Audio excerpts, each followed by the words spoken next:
I'm Tenitra Batiste, and maybe a little Christmas miracle is on the way. I'm Freeman, and the Falcons are really going to hire Matt Ryan to do what exactly?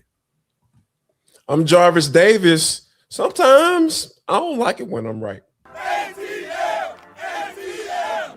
Rise up, A-Town. It's the Falcons Squad. Everything Atlanta Falcons every week. Breaking down all the big hits and game-changing plays from the ATL. The way only the Locked On Podcast Network can. Straight from the ATL, the Falcons Squad Show starts now.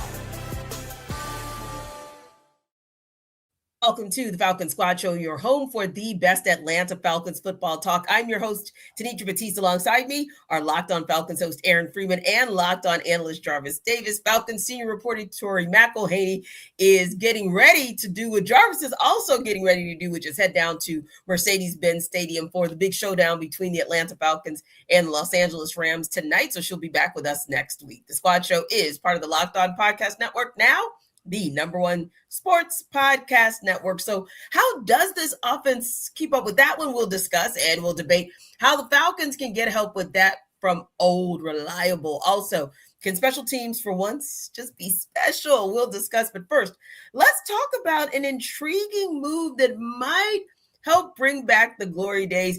Free, you kind of touched on it. So let's talk about it. According to multiple reports, Arthur Blank has been in talks with Matt Ryan for a front office role with the Falcons, and that Ryan is seriously considering the move. Blank has, quote, taken note of organizations, according to one of those reports, like the 49ers, that have incorporated former NFL players into their culture building efforts. And we have seen it work for the 49ers, working them right into potentially being the team and the city and the franchise that you have to go through if you're in the NFC en route to a Super Bowl, right? So there's some precedent set there for that kind of thing working. But what do you think about the possibility, first of all, of Matt Ryan returning to the Falcons as an executive?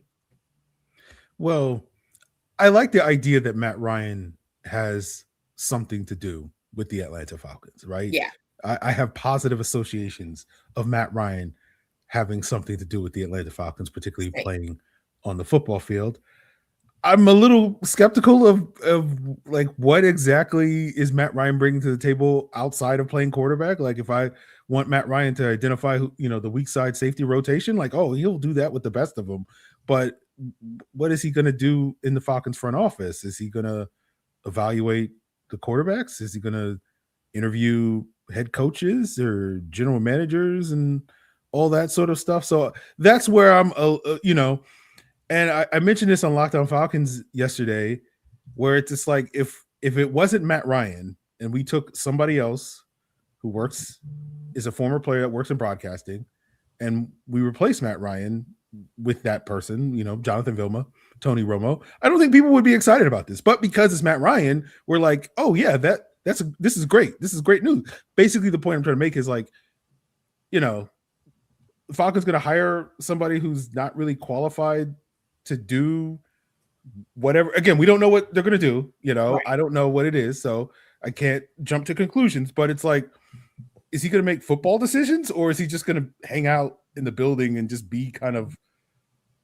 a culture setter, I guess you could say. I don't know, T. So I'm intrigued, but at the same time, I'm just like, this feels like the Falcons just being like, well, no one likes anybody that works for the team right now or runs the team. So let's hire somebody who everybody likes, or at least most people like. And like, that'll be good. Right. And it's like, okay, but like, who's going to play quarterback? Who's going to be your head coach? Who's going to be your general manager? Who's going to cover, like, it doesn't make me enthusiastic about the on-field stuff for the Falcons in the future, but at least from a PR standpoint, hey, it looks great. Yeah. I mean, I think it's one of those where, Jarvis, I know for my mind goes in a couple different directions. One is when Steve Kerr was put into, I think it was a GM role with the Phoenix Suns, and maybe it was a little, too much too soon, if you will, and maybe that front office space didn't exactly work out well for Steve Kerr because it was like a boom. You kind of just jump in to it. Although it was 3 years that he was actually pretty successful in the position. So you've got that one as an example. And then my other goes to Lynch with the 49ers, John Lynch, because that is one of the references for the reports, if you will. And we've seen what Lynch has been able to do with this 49ers organization, in addition to, of course, like Free said, however, having a better staff on the sidelines, if you will, to be able to partner with that front office. Now, hey, we're not, and I'm not suggesting, by the way, Jarvis, that I even think that Arthur Blank is thinking of Matt Ryan as a GM per se, but he is not. He's far more than the average football mind, if you will. So I can definitely see him being a little bit of what Free said, which is maybe more PR and goodwill, if you will, to kind of tamper down a fan base. But Jarvis, intriguing that Matt Ryan would be your guy, because I would consider him to be an elite processor. You know what, T? If I'm Matt, and I'm not, we know that. You know what I'm saying? You know, we just look totally different. We come from two totally different worlds. You know what I mean? Like, you know, come from the west side of Atlanta. You know, it's different things over there, you know. But bringing it to, like, the forefront, just being a man and having a family and understanding how important it is to spend time with family. My first thing that came to mind when I saw this report, and Matt, and the part of the report said that Matt was interested. Yeah. Why are you interested? This ain't what you want. Like, because you understand that, you know, just as much time that you put in to be borderline Hall of Fame, best quarterback they ever put on the Falcons jersey, bro, you're going to have to put as much time, if not more. No, go be a great broadcaster, man. I love watching Matt talk ball. Same. I love it. I love it. I think he's going to be a rock star. And there's the networks are going to have to line up to give him a check if he wants to start calling games. But I love him in studio. Yes. With me. So my first question is, why are you interested in this? Why do you want to start losing your hair? You know what I'm saying? Like, no, bro, you still got a nice, you know, wig, you know what I'm saying? Still straight. You know, man, you know, Matt, you looking clean on TV and stuff. I'm like, dog, I don't understand why he would be interested in doing this. I don't get it. I don't understand. So Jarvis, I'm still trying to figure it out. Because you put that out there, then I'm going to throw that back at Free and you. Okay. What if part of the intrigue and part of the interest is you feel like there's that one missing piece? You feel like you weren't able to bring it home for this franchise. And in getting back into a consultative role, albeit you wouldn't be the QB, the MVP on the field doing it, but what if there's an intrigue or an interest because you could be a part of a group that reset the table and finally brought a ring to this city? Okay. Yeah, I mean, you got to imagine, you know, the itch coming back to Matt Ryan, you know, talking to Michael Penix this offseason and whatnot. So maybe that's part of it. It's like, oh, like I want to be more involved with the Atlanta Falcons moving forward or something like that. But it's like, as Jarvis said, it's like, man, you know, this is the Atlanta Falcons, man. And like, you know what I'm saying? Like, you know, you know this. You know the inner workings of this organization. Yes, he's very much aware of the amount of work it takes to get this team, you know, to success, right? On the football field, right?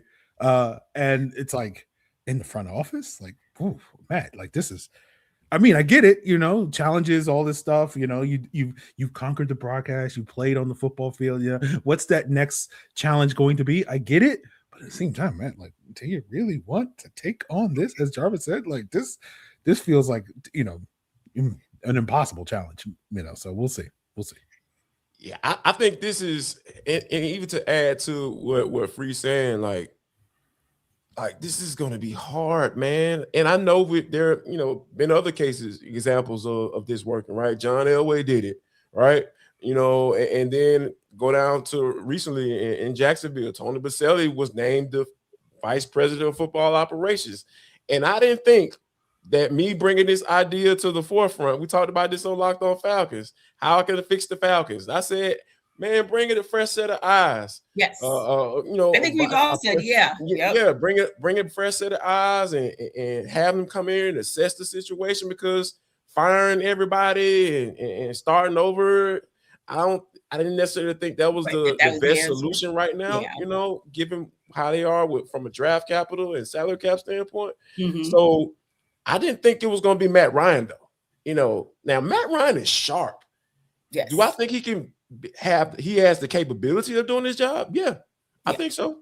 Because just how the way he simplifies things when he's talking about the game, you can have that same mindset when it comes to team building or roster building, coaching. Like all that stuff might make it simple, man. This stuff is not hard, dog. Like if you have the right mindset and how you approach the game overall, you can apply it to every facet of it, right? So for me, I think this is something that we've seen before, but I just feel that if he does this, which it seems like it's probably going to happen, nothing's imminent, right? But I think what you said, T, I think that's a part of it. He probably wouldn't admit to that. I don't think Matt would ever answer the question like, yeah, man, I came back because, hey, man, I need a Super Bowl. I need my name on something, and I need to be a part of this. But I think deep down that might be the main reason why. That might be the answer to my question for sure. Yeah, but I also think both Aaron and you, Jarvis, bring up valid points about the fact that it is taxing. Like one thing about that analyst work, and my mind goes to Bill Cowher, for example, back in the day, or even a Tony Dungy more recently, like, them being asked over and over again if they would return to the sidelines. No, like that analyst work, although it does have a level of intensity, whether you are in the studio or whether you're in the broadcast booth, it is nothing compared to the long hours that those guys had spent over decades sacrificing that time with their families in order to coach at the highest levels, right? So, yeah, I mean, you guys make a great point, too, like some serious risk reward there, because, again, you're risking all of that time that you're now getting back with the twins, with your wife, with life in general, for something that is going to be a big build, because this is a franchise that for the last 6 or so decades has not been able to solve the mystery. They've not been able to get over the hump. They've not been able to complete the job. So in order to get them over that hump, like the level of work and attention to detail, even by what I consider to be a far higher than average football mind, if you will, is still maybe, it's a tall order. It's a tall order. But here's an interesting thing as well, because, again, I think some of that is about the possibility of Matt Ryan returning, and we don't quite know in what capacity. We just keep hearing the words front office. But let's face it, they would be creating a position, so to speak, because, Aaron, there's an opening, at least not as of today. We are watching Twitter, but at least as of today, there's no organization opening in the front office for these Atlanta Falcons. But we also believe, if not borderline know, that Terry Fontenot's job status remains in question. It is hanging in the balance these next couple of weeks. So does the possibility of Matt Ryan joining the front office indicate anything about the direction Arthur Blank might be looking to take with Fontenot? Again, not saying Matt Ryan would be the GM, but I'm just saying, does the possibility of Matt coming into the front office give you an indication of where Arthur Blank's mind is going, or is this more of just looking to kind of add that consultant type position to help right the ship? The look on Aaron's face. Well, I'm just sitting here thinking, like, you can tell his mind is a guy who traded Matt Ryan away from Atlanta is sticking around with Matt Ryan consulting, like, hey, that guy, he got rid of me for a 3rd round pick. I didn't like that. Get rid of him. So I feel like Terry, this is not a good look for Terry if Matt has a significant role in terms of influencing the direction of the team. Raheem, he's probably okay, relatively speaking, right? Yeah. Just because Matt and Raheem have a relationship, all that sort of stuff. It's like he was coaching up Mohamed Sanu and Julio Jones when Matt Ryan was an MVP and all that stuff. It's like, hey, Raheem's good in my book in Matt Ryan's eyes, but Terry, I don't know about that one. Yeah, Aaron. That's why I was thinking the same, like Jarvis. Not to say Matt Ryan is being looked at as the GM candidate. However, sometimes because we don't get a lot of definitive information from the Falcons organization, we find ourselves trying to read the tea leaves. So this might be a situation where are we reading tea leaves like, wait a minute, Matt Ryan entering the building? Does that equate to Terry Fontenot exiting the building? Yeah, I mean, not yes to the answer to the question, but I think when you go back to the report, it says significant front office role. Yes. So I go back to the example I gave earlier with Tony Baselli. Tony Baselli is a former player, beloved in the organization. Yes. They hired James Gladstone. He was 37 years old, one of the younger GMs, and they were able to figure it out. Maybe Arthur is looking at that situation and saying, that'll be interesting. And I'm with you, Free. I don't know how Terry gonna stick around if they got an answer to Matt, if Raheem Morris and Terry Fontenot have to answer to Matt Ryan, that's gonna be weird. I'm just saying. That's gonna be a little weird. It's gonna be a little weird. And, right. Yeah. And I think you made an excellent point about, kind of that relationship and how James Gladstone and Tony Baselli were kind of able to work that thing out. Mm-hmm. But I think Free makes and it's human to think that way. Like I would think the same. Like, well, James Gladstone didn't get rid of Tony Baselli. Mm-hmm. Just saying. So, and not to say people can't reconcile those situations. I mean, that's not to say that if Arthur Blank decides he wants to retain Terry Fontenot, that Terry Fontenot and Matt Ryan can't have a mature come to Jesus conversation, because ultimately we both want the same thing. We both want this team to finally be the final team standing in February. So it's not to say that can't happen. I find it very interesting, especially because, Jarvis, I'll go back to you pointing out what we mentioned, which is significant role. Yeah. And Matt Ryan's not coming back. It's not a consultant to me. Consultants don't have significant roles. Right? Yeah. They're more behind the scenes. Significant front office role means something. Yeah. And I think too, if you want him to walk away from his analyst work, which to me, it feels like he enjoys it. It seems like he's having a great time. He's good at it. Yeah, exactly. Yeah. He's rising up the ranks into like a broadcast and, getting a significant amount of time when he's in the studio. I guess my thing is, if you want him to walk away from that, you got to make it worth his while. So it's going to be interesting to see how this one develops. Look, Arthur Blank ain't never had a problem cutting a check to Matt. Let's just say that. He never had a problem cutting that check to Matt, so I don't think that'll be an issue. Indeed. So listen, there's a football game going on tonight. We got to talk about that, but there is one more question I want to ask these guys, because I want to pick their brains about the front office, and we'll talk about that when we take it all under further review.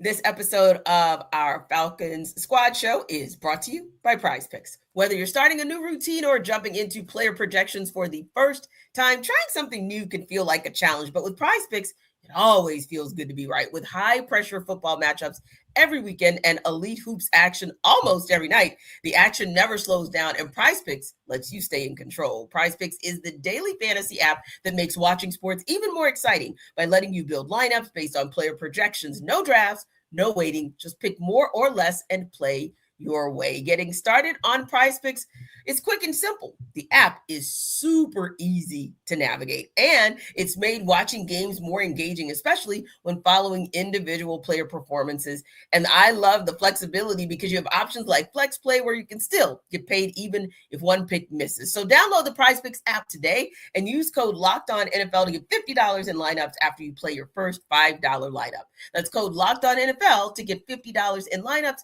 after you play your first $5 lineup. And remember, the new early payouts feature is a game changer. If a player starts hot, you can cash out before the game ends. So head over to Prize Picks. It's good to be right.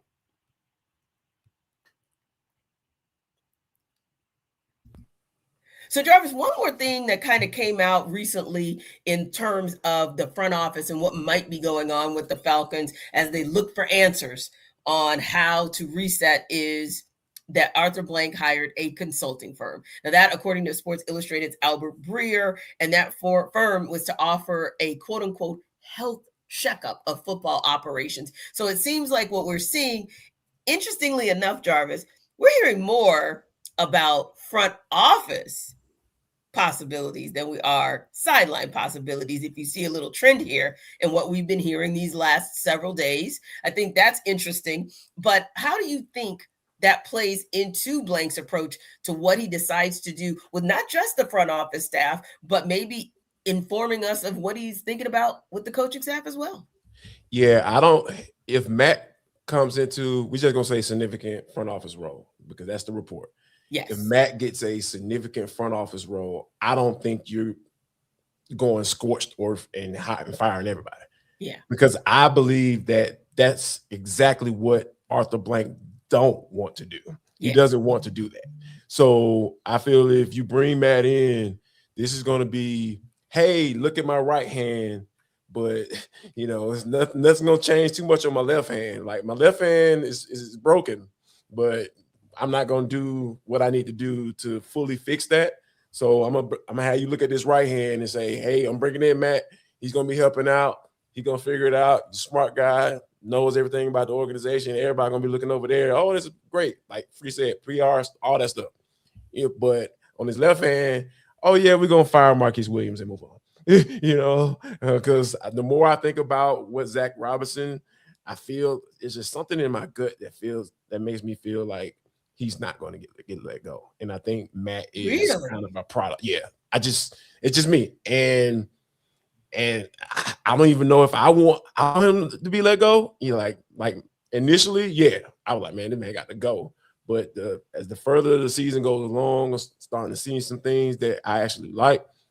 It's just a matter of him consistently doing those things. I feel like they probably won't figure out a way to keep him too. But yeah, I think that this consulting firm piece, like Arthur could have just came to your boy and, I would have gave this suggestion. You know what I'm saying? I know my fees wouldn't have been as much as what he paid for that. You know what I'm saying? Like, bro, I'm trying to fix my bathroom, dog. Like, you know what I'm saying? Give me about 30 grand. You know what I'm saying? We would have been out the door, baby. You know what I mean? Like, I would have gave you that. I wouldn't have suggested Matt, but, I would have definitely had a similar suggestion. You know what I mean? So, I'll let your boy next time, Arthur. You know what I mean? I know you listen because I know you listen to Locked on Falcons. That's for sure. Yeah, there you go. Sorry, I had to go on that tangent, y'all. Forgive me. You know what I'm saying? It started well.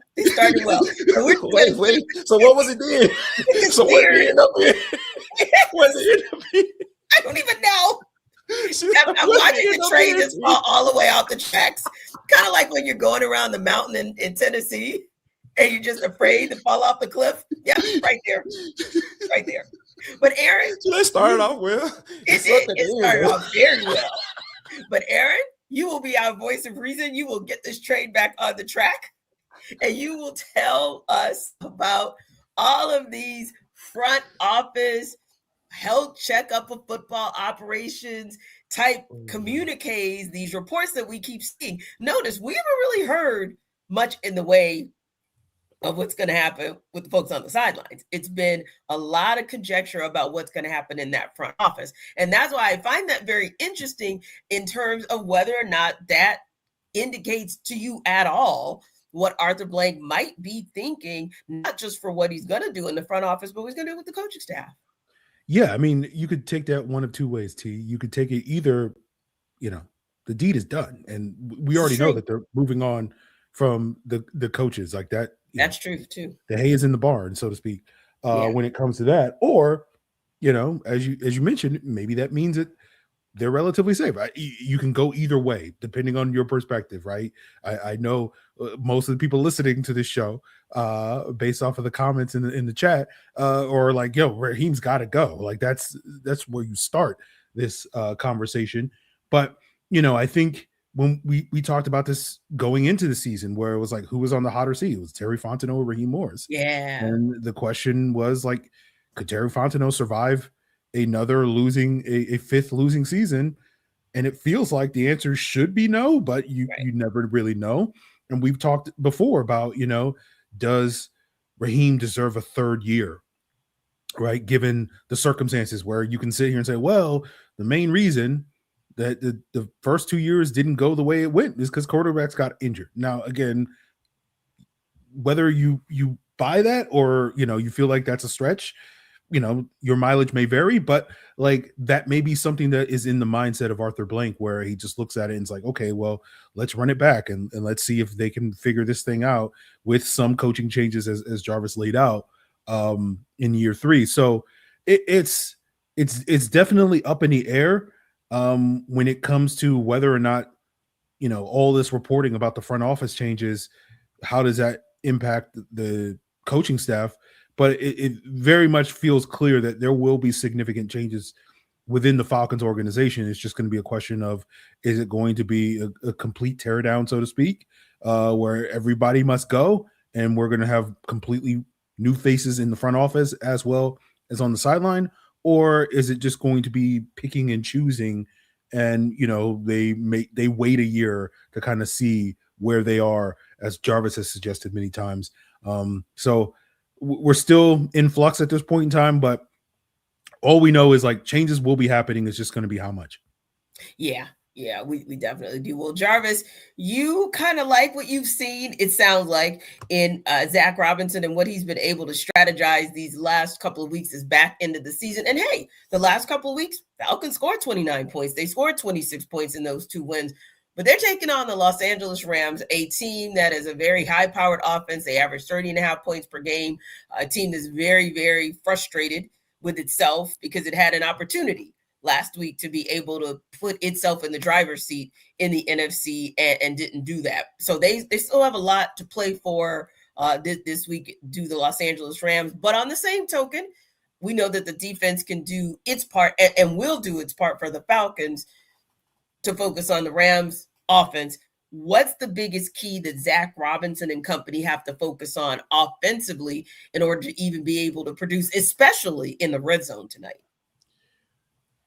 I think Zac Robinson has the opportunity to really put a stamp on, hey, guys, please bring me back for at least one more year. How about this for a scenario? After the game, later on this evening, after it's over, we're having a conversation about, man, Zac was able to get Kyle Pitts, Bijan Robinson, and Drake London involved in his offense. I love how he distributed the rock evenly between those guys, or he was able to dial up plays in particular moments that he saw fit. He was able to take advantage of a coverage the Rams were in because he knew that they were doubling Drake in the red, or doubling Kyle or bracketing coverage on Kyle in the red zone. And for some strange reason, they left Drake in a one-on-one situation on the backside. So that's if we're able to see that, I feel like that would make a good case for him to say, hey, man, I can do this. And I'm still, figuring things out, even though people don't want to hear that. I get it. I understand that aspect of it. But if you got Drake last week, who we know wasn't healthy, he did not look like himself last week. You had the two-up game this week. Now you should be in a better situation to be able to perform. Let's see this offense fully functional. This Terry Fontenot, I love skill guys and all the sexy toys and all that stuff. Let's see if this offense can put up 30. Can they put up 30 tonight, against the Los Angeles Rams? And I feel like that will make a good case for Zac to say, hey, man, I deserve to be back because this is what you gave me, and everybody's fully healthy. And I'm doing it with I'm working with a third string right tackle, and, hey, this is what it is. So I think that'll be a scenario where I feel like Zac can make a good case for coming back. Yeah, Aaron, I don't know if there's any better case than for you to say, hey, I'm from the Sean McVay coaching tree, and I am able to, as the student, one up the teacher on the biggest stage. I mean, that would be ultimately, I don't know if there's a better case that you could make for being able to return next year, but specifically, how does Zac Robinson get that done? Yeah, it's piggybacking off of what Jarvis says. You got to get, that three-headed monster going, and maybe, just maybe we get that fourth monster going and Darnell Mooney finally at some point this season. But hey, if he does that, if he does that, get that man the job. Yeah, you get all four. I feel like I'm asking for that's way miracle on 34th Street. Yeah, that's a miracle level request there. But you look at this game and you don't want to get in a shootout with the Rams, right? True. If you can help it. Matt Stafford's out there and throwing no-look passes and all that stuff. Puka Nacua is out here coming off 225 yards against the best defense in the NFL. We like what the Falcons defense is, but they're not the best defense in the NFL. So if he putting 225 on the Seahawks, what is he going to do to the Falcons? And then you got Sean McVay, arguably the best play caller in the NFL. So if he needs to put, drives together to go win the game, it all favors the Rams, basically, is what I'm saying. And if Zac can make it look like, hey, this is a even matchup, like, oh, we do want to get in a shootout. Kirk Cousins, finding the fountain of youth, Drake London, Kyle Pitts, Bijan Robinson, all these guys getting featured. Dare I say Darnell Mooney. And it looks like this is an even footing. Then I think that's what you want to see from the Falcons offense tonight. Will we see that? They got to block that Rams front, and I like where the Falcons pass rush is, obviously, but this is a bad matchup for this Falcons offensive line. Jared Verse, all he does is bull rush. What's Jake Matthews' biggest weakness? Bull rush. Elijah Wilkinson, third string right tackle, going up against Byron Young out here, Kobe Turner, and maybe Braden Fisk is beat up or whatever. That's the only reprieve you get. They only have 3.5 out of the 4. Okay. It's going to be a challenge for Zac Robinson to be able to figure it out, given all the challenges that he's going to be dealing with in this, not only for McVay, trying to outdo McVay, but also trying to keep that pass rush at bay. If he can do that, then, we can have a very different conversation about Zac Robinson and whether or not he's deserving of keeping his job, in that postcast. Yeah. And maybe the toughest part of it all is with a mind like Sean McVay's, you just don't want it to have 7 and 8 days to just kind of figure it out. And with a team that walked away as angry as the Rams were, you just hate that they bring all that anger to Atlanta. But hey, you got to be ready for it because it's coming. Speaking of getting ready, how can the Falcons get help from O Reliable, who stays ready? We'll unpack that next up.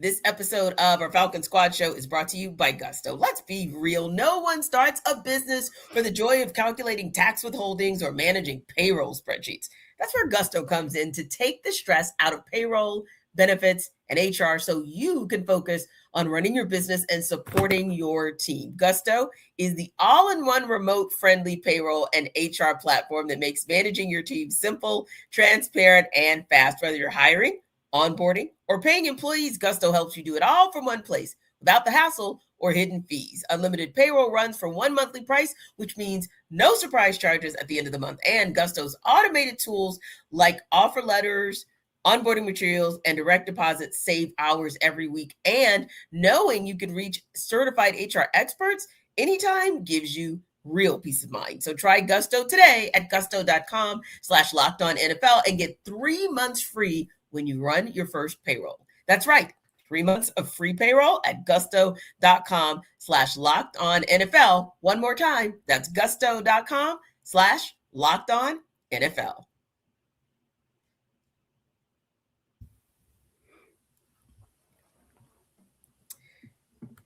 Thank you for making the Falcon Squad Show your first listen of the day, everydayers. And of course, we always appreciate you for making Locked On the #1 sports podcast network.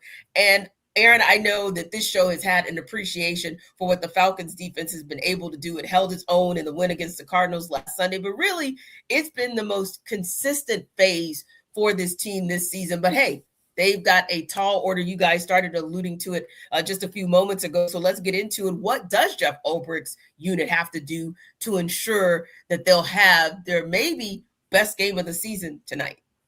Well, it piggybacks on what I was just talking about, where it's like you need to walk away from this game feeling like, well, that Rams pass rush is pretty good, but this Falcons pass rush looking even better, right? Because if you give Matt Stafford time of day, again, the no-look passes and the Puka Nacua is like, it's too easy for Sean McVay.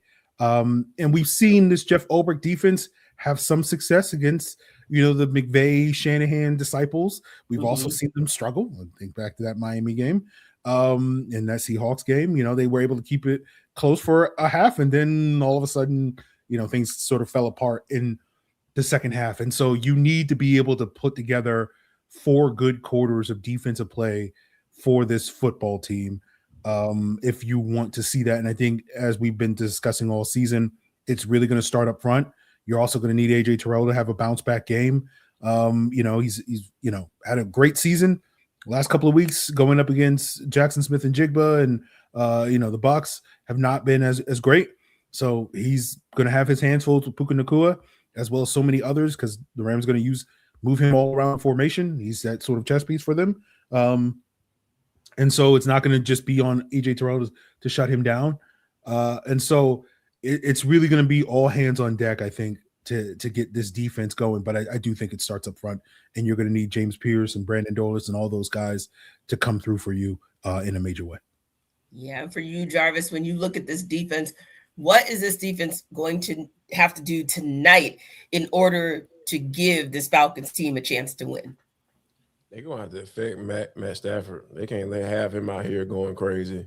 And, a part of that is what Free laid out with Puka Nacua. And they got this man lining up in the backfield and going through the line of scrimmage to go out for a route, and potentially being matched up on Caden Ellis. And I'm scared. I don't want to see him matched up with Caden Ellis. Divine Diablo, even though it'll still be a mismatch, that's more of my preference, from a size standpoint and length. But that's how you have to think when you're going up against a Sean McVay coached offense, because the man finds matchups. That's the basis of his offense. He wants to find the matchup. Who can I have an advantage on? Here's my best player. I want to put him in a situation where I know he's going to win. And so when you think about it from that aspect, this is probably, I would say, Jeff Ulbrich's biggest test this year, because this guy, I know Kyle Shanahan, yeah, that's one thing, right? Been on the same staff as they, got it. So they kind of, you understand that you have a little bit better understanding of it, but Sean McVay is a little different, So I feel like this is one of those, it's another one of those aspects of like, man, everybody talking about blowing everybody out, but that means Jeff gonna go with them too. So I don't want Jeff to go anywhere.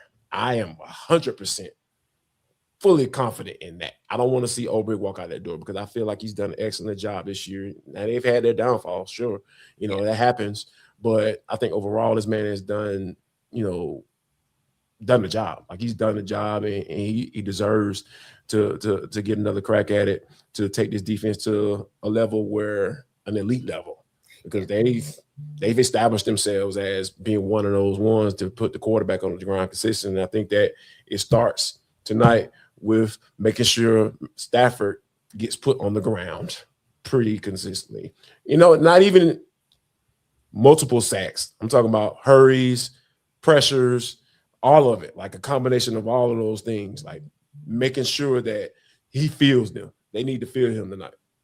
Yeah, and here's the thing too, and I like that you mentioned that, because that's one thing we kind of don't talk about very often, because we talk about the obvious, which is kind of the special team space, if you will, and likely the parting of ways with the special teams coordinator, and 50-50. It feels like it's a 50-50 ball when it comes to the OC. But the DC, I don't think that should be anywhere near 50-50. I don't think that's a foregone. Like, to me, I agree. I think he should be that, because even when this defense has looked less than stellar, they've looked average or below, to me, it's always typically been like an injury situation, like Divine Diablo going out early and being out for several games. Like, you can't, Huge. yeah, like you can't overlook that. Jalen Walker being in and out in the first parts of the season. You can't overlook those things. Also, you can't overlook the fact that as great a game, and we'll talk about James Pierce Jr. in a minute, but as great of a season as James Pierce Jr. is having, and a really solid season from Jalen Walker as well, and even Brandon Dorlus, these guys are still very young in their careers. There's still a lot for them to polish and perfect in their games. So this is what they've looked like as a defense that has had injury, as a defense that is bringing rookies and rookie 2.0s up to speed. I just wanted to kind of comment, Jarvis, and kind of co-sign on that. Like, yeah, that's the one area where we shouldn't be having any conversation. And you would hope that regardless of what happens to everything else, that he stays, because you finally, I think, Aaron, maybe for the first time since maybe like Dean Pease was able to get his defense to overperform, or Ryan Nielsen was able to get his defense to overperform, that you actually have a DC and players that complement one another. Yeah, definitely. With the investments the Falcons have made up front, Jeff Ulbrich's defensive scheme, I think, has done a really good job of, creating opportunities for those guys to get one-on-ones, and those guys have consistently been able to take advantage of those one-on-ones, and you'd hope they continue to grow and build, as you suggested, T. And the Falcons still have some work to do in the secondary, particularly at the cornerback position. But, you look at a lot of the pieces on defense and you're like, okay, there's enough here that this can be a successful defense for many, many years to come. And I think, when you look at this particular matchup, if there's one player I would point to that really could help this team, overcome this Rams team, it's going to be someone like a Brandon Dorlus in this game, where, you're dealing with the Rams offensive line having an injury at right guard. Kevin Dotson, who's their best run blocker, is out, and his replacement, can be a little bit of a liability. And I think his name is Justin Diedick or something like that. And so, we know what James Pierce can do. And he'll be facing, not the creme de la creme and these other edge rushers on the outside, given the injuries that the Rams have at the offensive tackle position. But you really need that interior to kind of step up to really wreak havoc for someone like a Matt Stafford in this game, where that interior pressure can really create problems for a quarterback like Matt Stafford, who's not going to necessarily do a ton of scrambling and rolling outside the pocket and whatnot. So if Dorlus, or any of the D tackles, but Dorlus has been obviously the one guy that has really stood out in that area. If he can have a big game, I think that will be huge, and it will just be further testament of what this defense can do. Yeah, and we can't overlook, however, James Pierce Jr. I mean, I love the trajectory that he's been on. It has been unbelievable. It's been really, really fun to watch this season. And he has literally vaulted himself into, by his play, Aaron and Jarvis, he's vaulted himself into that legit conversation for Defensive Rookie of the Year. According to FanDuel, you're looking at odds for Carson Schlesinger, the Browns linebacker. He's still the odds-on favorite at -750, but JPJ is making some serious ground. He's now at just +650. So I was just curious to see what is maybe that one thing you guys want to see from JPJ to maybe strengthen his case and put him one step closer to becoming the first Falcon to snag the award since 1980. Yeah, for me this is the perfect opportunity right here. Is it right in front of you? Ball out in primetime games. Yeah. Because that's what voters will get an opportunity to watch those games, because they aren't covering the games that they normally cover. So they're sitting there at home, they're watching those games. It was like, if he gets a strip sack tonight, get a sack and a half, strip sack, Matt Stafford, who's the MVP, leading MVP candidate for this league, he'll jump Schlesinger really quickly, because voters don't mind shucking and jiving Browns players at all, right? They don't care. They were like, oh, Carson, you'll be all right. You'll be fine. Let me go get this little shiny toy down here in Atlanta. Let me vote for him, because people will jump on the bandwagon in a heartbeat, because it'll be hard to justify voting for a guy like for the Browns. Now, he's been playing lights out, right? He just plays for the Browns. But if you got a Falcons team and they mess around and get a win because of it too, and they get a win, JPJ strip sack, somebody picks it up, take it to the house. Oh my God, they're gonna be all over Sports Center, and people are gonna be looking at you like, man, if you're not voting for James Pierce Jr. For, I don't know what you're doing. For the year, I don't know what you're doing. You get your vote taken away. You know how it is. It's the machine, baby. All you got to do is call when the machine watching.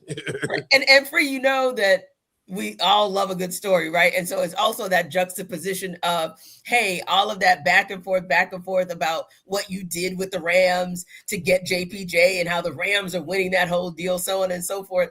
This would be a nice way to kind of quiet those pundits as well. Yes, one of those pundits is not on this show currently right now, but it's one of those things where Jarvis nailed it, where it's like, doing this in prime time in this game, given those circumstances that you're talking about, T, where there's going to be some scrutiny on, because if James Pierce doesn't have a good game, people are like, oh man, that trade was bad. And, and if he does have a good game, it's like, oh, that trade was definitely worth it and all that stuff. And he was worth the first, the top 10 pick or whatever it winds up being.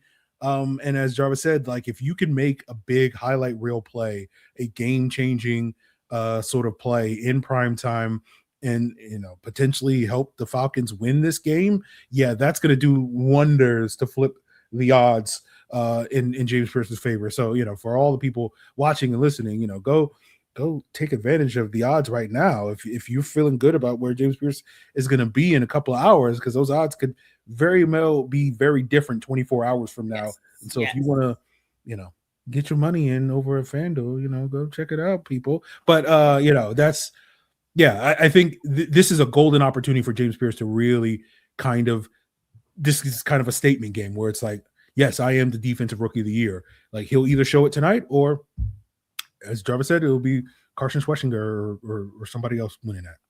Yeah. And then the commentary continues about the trade, but you could definitely squelch all of that with a really, really impactful game from James Pierce Jr. tonight. You know what else can be squelched? All the commentary about teams. Can teams show up as special?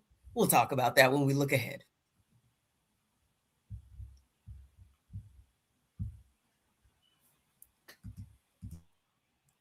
Jarvis, as good as the offense could potentially play tonight, as good as the defense can potentially play tonight, there's this one phase that just has to show up bigger than they've shown up this entire season. Because if what Aaron and you have said, if what we've talked about throughout the course of the show happens, meaning that Zac Robinson is able to effectively utilize his big three, that Jeff Ulbrich is able to not just scheme a good game against Matt Stafford in the first half, but if somehow it's necessary, he can make the halftime adjustments that we've come to respect in seeing him do this year, Falcons are going to be good.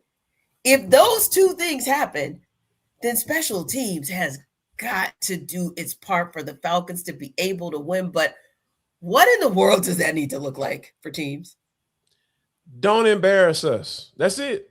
Don't embarrass us in prime time. I don't, because here's the thing. I always joked about, there's some seriousness behind it. There's truth in humor. All right. 2 out of 3, baby. That's all you need. 60% of this thing. 2 out of 3 phases. If you win offense and defense like you laid out, T, don't embarrass us. Don't give up a 75-yard punt return to the crib. Don't. Just make the tackle. That's it. Get the best units on the field. That's it. That's all you gotta do. That's all you gotta do. Get the best units on the field, baby. Give an opportunity. You know what I'm saying? Help the offense not have to worry about getting a first down, an extra first down on the punt team. Get the kickoff return to the 40-yard line, right? Like, normally it's at 35. Get to the 40. Give me something. Make the Falcons look good by putting Jamal Agnew down. You know what I'm saying? Like, did y'all, by the way, did y'all hear how Raheem Morris was talking about Jamal Agnew? Do share it for the listeners in case, and our audience in case they missed it. For the people who missed it, for the people who missed it, he said, because he was asked about Jamal Agnew, he's like, yeah, you know how Raheem be talking. Unfortunately, he was able to, we brought him in and he didn't, live up to our standard, and we cut him. We wanted to bring him back, but he was picked up, so we wish him well. But we want to take in some younger guys who can be better. I was like, oh, shit, okay, all right, hey man, but all that says to me is that, Marquise, bro, get them feels and thoughts out now. You know what I'm saying, bro? You know what I mean? It doesn't look good for you, but get your unit to play to at least just don't embarrass us. That's where I'm at with this special team unit right now. And hopefully that commentary by Raheem Morris was kind of that subtle jab to special teams to say, hey, do your job, because this is what could happen.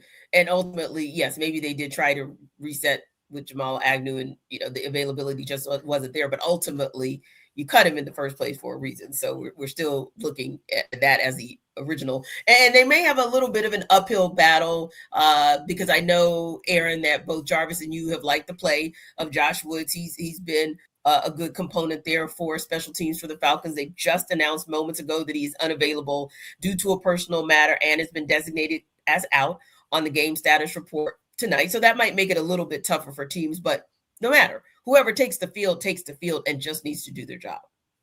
JD Bertrand, Hey, yeah. Why did you mention his name? I was feeling so much better about my overall just being free, and you bring his name up. Yes. How dare you? I wonder why I did that, Jarvis. Exactly for that. So yeah, it's, as you said, T, uphill fight with JD Bertrand, who team loves so much that they made him a healthy scratch the last 3 games because they were like, you can't even contribute on special teams. So, yeah, I hope it doesn't come back to bite him, so we'll see. We shall see. Well, listen, we will end on a positive note because we have a few minutes left to share some good stories, some good news. And Jarvis, it's our first quad show because of the holiday, of course, since the Pro Bowl game selections were announced. But we do want to highlight Bijan Robinson and Chris Lindstrom, who were the 2 Falcons who were chosen. And this, of course, is Robinson's 2nd consecutive time receiving the honor, Lindstrom's 4th in a row. Let's start with Bijan. What has impressed you the most about his performance that got him the honor this year? What hasn't impressed me? That's the question. I've just been in awe of this guy and what he brings to the field on a consistent basis. Now, he has his moments for sure, like everybody does. Yeah. But I just love the story of Zac Robinson told when he was talking about how Michael Petrie wanted to get Bijan out because he was tired on that 65-yard drive. That it was the Bijan drive, right? You know what I'm saying? And Zac was like, no, I got to play for him. And then Bijan went in there and scored the touchdown and made it look as easy if he was 100% and he wasn't tired. It just things like that you just look at and say, man, wow, I know I was up in arms when they drafted this cat, but man, I'm looking at Tara like, boy, I appreciate you because this is fun. He is so fun to watch, just like the other guy that used to wear that number back in the day. Yeah. What about for you, Free? Yeah, I mean, Jarvis nailed it. As I said, a couple months ago when, that pick was criticized from, certain people, on this side of or that side of the screen, whatever side of the screen you guys are watching. The every time we talk about this, man, we gotta leave it. We gotta do I'm it. saying, every time. You're gonna be punished, Jarvis. How Yes. dare you, Jarvis? You're going to be punished for having to watch this incredible football player for the next 7 to 10 years. Like, what a terrible crime that you have to, result in every single Sunday. You're like, well, I get to watch somebody, perform miracles by walking on water every single Sunday. And it's like, this is just the worst thing that's ever going to happen to you watching this Atlanta Falcons team. It's the one thing that we have as Falcon fans and Falcons observers and analysts and all this. It's like, well, Bring at some least we get to joy. watch Bijan this Right. Sunday. So let's go watch Bijan do incredible things. And it's always nice to have that when you're watching the Falcons, because the team ain't always doing the things that you want them to do. But hey, you got Julio, you got Bijan, you are at least entertained by those individual players. And we saw that with Bijan in front of his hometown in Arizona last week. And hopefully we'll see more of that against the Rams, because I think if you're going to win this game, we're probably going to have a conversation on like who is the best player on the field on Monday night. And, if the answer is not Puka Nacua or Matt Stafford, the MVP, the front runner, and the answer is Bijan Robinson, I think that puts the Falcons in a very favorable situation. But we have the potential to have that conversation every single Sunday with Bijan of who's the best player on the football field. And it has the potential to be Bijan. And many times this season, it has been Bijan. And that's the main reason why he's, in the Pro Bowl. Yeah. And I mean, we get to witness history. As rough of a season as it's been, Bijan Robinson is on pace to finish with more scrimmage yards in a single season than any player in Atlanta Falcons history. So it's kind of cool to be able to see that, because low key, whether we think about that and this is not Pro Bowl worthy per se, but even a Jake Matthews with his Iron Man record, where he just keeps on playing and keeps on playing and keeps on giving you solid play.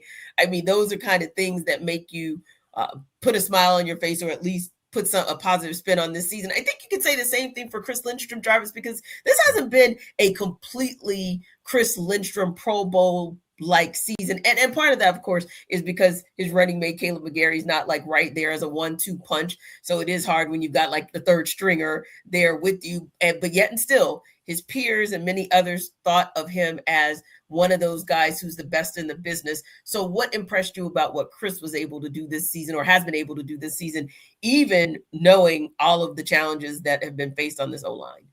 Yeah, when you think about him playing through injury, dealing with that early on in the season, Yes, when he injury, came right. back and he just didn't look like himself. It feel like he didn't have his base up on his feet up under him, so to speak. Because like one thing that talking to some guys and just here's and how I evaluate and look at offensive linemen, like how much are they on the ground? Like if you got an offensive lineman that's always on the ground, falling to the ground, you might want to stay away from him. And I've seen Chris like that, this year. And I know that's not him, because I understand there's an expectation that and level of play that he has, and I expect from him, he expects from himself. And we know that he hasn't been there, but still be able to fight through that and continue to be the best offensive lineman on his team and one of the better guards in this entire league.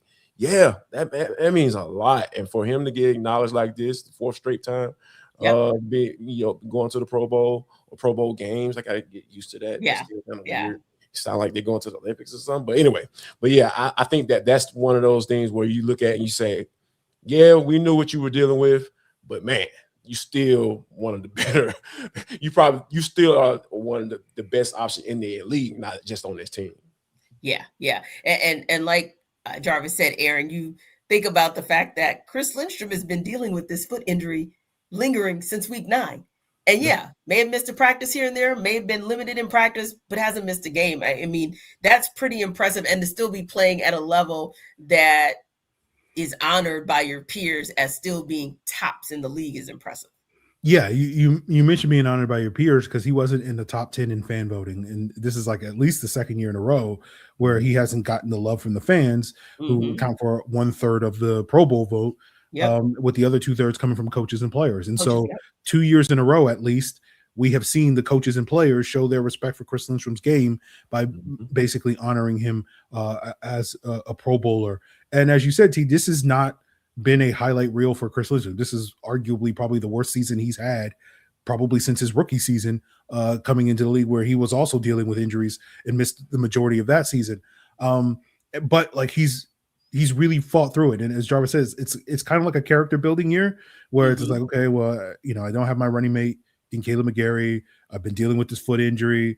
Things haven't gone the way that we wanted to go, for the team and whatnot, but I'm still out here doing my thing. And so you got to respect Chris Lindstrom, even if he isn't necessarily playing at the elite level that we have become accustomed to seeing from him over the years. He's still playing at a high level. As you said, he's still the best offensive lineman on this team, and he's still one of the best, zone run blockers in the entire NFL. And you do get to see that on occasion, just maybe not as with the level of frequency that we have seen in the past. And so this is going to be one of those years where you get to see more. It's more a testament of the toughness of someone like a Chris Lindstrom than necessarily the skill of Chris Lindstrom. And you just kind of need, or maybe you don't need him, but you're going to get some of these years every now and then over the course of a player's career. Yeah, exactly. And I'll tell you guys, like we used to say all the time, and then he retired and you realized, and also he was gone, but you realized, oh, wow, Aaron, Jarvis, Tenitra, Tori, they all have a point. We told you you're going to miss Matt Ryan and you'd appreciate him when he's gone. Fans, appreciate Chris Lindstrom. I don't know if you know how important it is to have that type of offensive lineman in that position operating at the level of excellence that he's operated at this many number of years. So as much as we appreciate what we see in Bijan Robinson and even Tyler Algier, you got to appreciate the guys who block up front to make it happen. And we appreciate you guys every day for making the Falcon Squad Show your first listen of the day. Be sure to stop by Locked on Falcons with your host, Aaron, as your second listen. You can catch Jarvis as a frequent contributor for Locked on Falcons. And, of course, always check out Tori's great work at AtlantaFalcons.com. Falcon Squad Show, Locked on Falcons, part of the Locked on Podcast Network. We'll see you next time.